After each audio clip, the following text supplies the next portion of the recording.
Gold trusted gold buyers తాకట్టులో ఉన్న బంగారాన్ని విడిపించి ఈ రోజు ఉన్న మార్కెట్ ధరకే కొనబడును.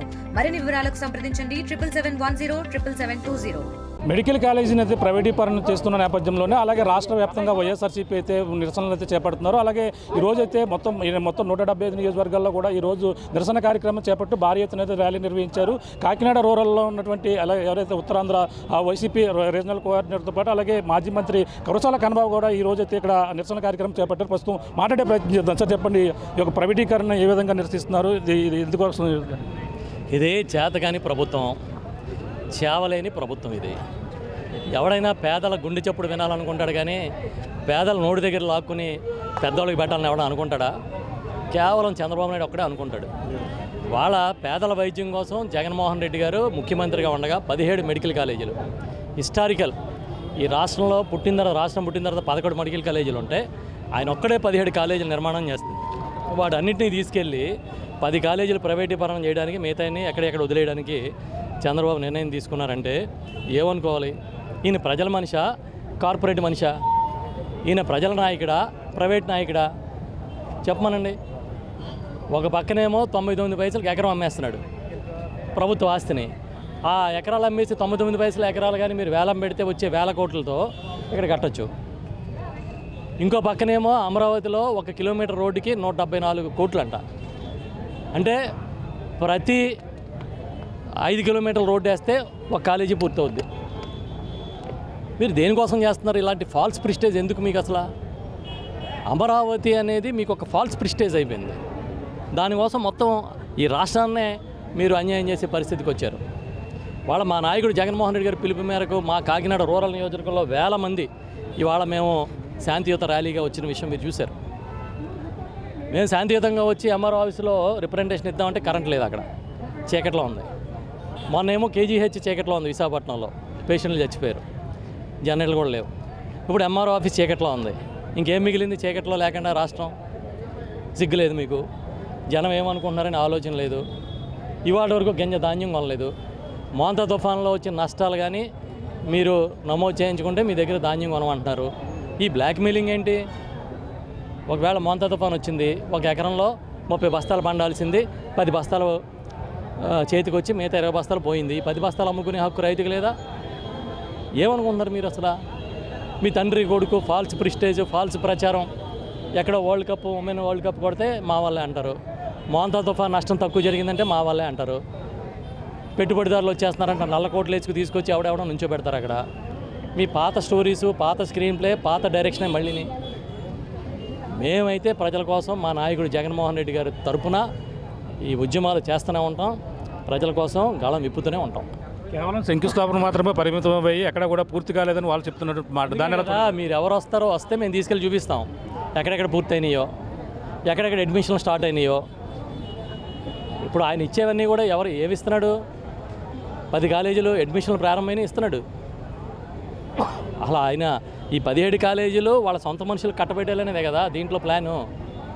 33 ఏళ్ళు, 66 ఏళ్ళు, 99 ఏళ్ళని లీజుల పేరుని రాసేయడమే అత్త సొమ్ము అల్లుడు దానం చేసినట్టు. ఇది ప్రజల ఆస్తులకి కస్టోడియన్గా ఉండాలి ప్రభుత్వం అంటే. ఇలాగ మొత్తం ఎవడబడితే ఆడికి కట్టబెట్టేగా ఉంటాం కాబట్టి కరెక్ట్ కాదు ఇది. పక్కన ఈ 14-15లో CCI సమ్మిట్ 50 దేశాలకు సంబంధించిన ప్రతినిధులు పాల్గొంటున్నారు. పక్కన గూగుల్ కూడా విశాఖకు వచ్చింది. ఇవన్నీ కూడా అభివృద్ధి చూసి వారిలోకి ఎలాంటి ప్రచారాలు చేస్తున్నారంటారు? గూగుల్ ఎందుకు వచ్చింది అక్కడికి? ఈయన గురించి వచ్చిందా? ఎవరు తీసుకొచ్చారు? అదాని ఏమని మొన్న స్టేట్మెంట్ ఇచ్చాడు? అదానితో ఎప్పుడు ఒప్పందం జరిగింది?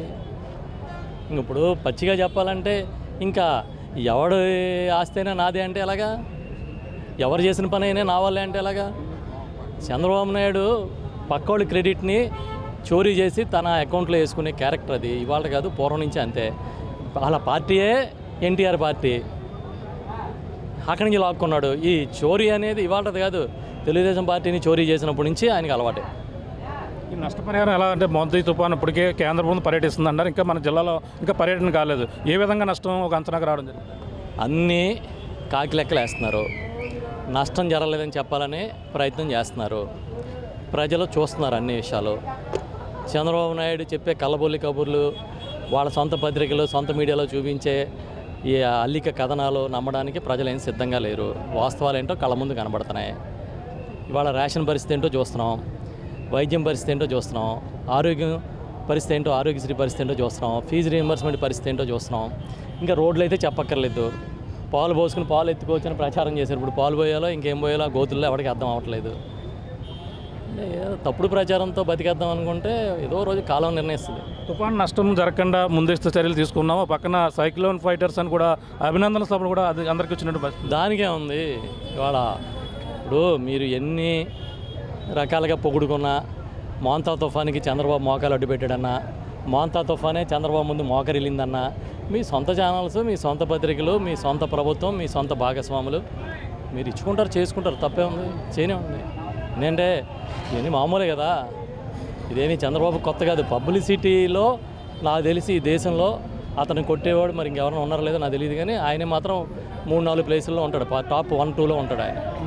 కాకినాడలో ఆదాయం పేరుతో పార్కులు ప్రైవేటీకరణ కూడా చేస్తామని పక్కన కలెక్టర్ కూడా పిలుపునిచ్చారు. దాన్ని ఎలా చూడాలి? ఇంకా ఏది మిగిల్చరు. టోటల్ ప్రైవేటీకరణ. ఏదైనా ఉంటే ఆ ప్రభుత్వం మరి ఏం ఉంచుకుంటాయో తెలియదు, కానీ మొత్తం ఇచ్చేసేలా కనబడుతున్నారు. వాళ్ళ చేతిలో ఏం పెట్టుకునేలా లేదు. అన్నీ ప్రైవేట్ వాళ్ళకే. అన్నీ లులు అంటాడు, ఇంకోటి ఏదో చెప్తాడు. ఇంకేం చేస్తారు చెప్పండి? చివరికి జనరల్ హాస్పిటల్లో వైద్య పరీక్షలు కూడా ప్రైవేట్ వాళ్ళు చేస్తారంట. మరి వీళ్ళు ఏం చేస్తారు చెప్పండి? ఇంక ప్రభుత్వం బాధ్యత ఏంటి చెప్పండి? అలా ఏం చేద్దాం అనుకుంటున్నారు? ఏమో అంత అయోమయంగా నడుస్తుంది. మరి చంద్రబాబు కంట్రోల్గా లేనంటే కనపడుతుంది. Sir, thank you. ఇది పరిస్థితి. ప్రస్తుతం అయితే ఈ యొక్క వైద్య ప్రైవేట్ కాలేజీలు అయితే ఈ విధంగా ఆ ప్రైవేటీకరణ చేయడం అయితే రాష్ట్ర వ్యాప్తంగా కూడా వ్యతిరేకిస్తున్నటువంటి పరిస్థితి. ఈ నేపథ్యంలోనే కాకినాడ రూరల్ మాజీ ఎమ్మెల్యే, అలాగే మాజీ మంత్రి, అలాగే ఉత్తరాంధ్ర రీజనల్ కోఆర్డినేటర్ కన్నబాబు ఆధ్వర్యంలో భారీ ఎత్తున అయితే నిరసన కార్యక్రమం చేపట్టారు. ఏదేమైనా ప్రతిదీ కూడా ప్రైవేటీకరణ చేసి ఈ యొక్క అమరావతిని చేయడం కోసమే అందరూ కూడా నమ్మించే ప్రయత్నం అయితే చేస్తున్నారు. ఏదేమైనా ఈ యొక్క ప్రైవేటీకరణ అయితే మొత్తం ఆపే వరకు కూడా పోరాడతామంటూ కూడా ఈ యొక్క మొత్తం 5 కాలేజీలు అయితే పూర్తి స్థాయిలో అవ్వాయి. అలాగే కొన్ని కాలేజీలు ఇంకా పూర్తిగా అవసరం పరిస్థితి ఉంది. తప్పుడు ప్రచారాలు చేస్తున్నాడంటూ కూడా చెప్పుకొస్తున్నటువంటి పరిస్థితి ప్రధానంగా ఉంది. ఏదేమైనా ఈ యొక్క ప్రైవేటీకరణ అంతా కూడా ఆపే వరకు కూడా పోరాటం ఆగదంటూ కూడా అలాగే మాజీ మంత్రి కురసాల కన్నబాబు చెప్తున్న పరిస్థితి ప్రధానంగా ఉందని చెప్పాలి. ఇది కూడా తాజా పరిస్థితి. కెమెరా అనిల్తో ప్రకాష్, RTV, కాకినాడ రూరల్ నుంచి. Local to global news at your finger tips. మీ చేతిలో ఒక ఆయుధం. డౌన్లోడ్ రా TV app. Media legend Ravi Prakash is back.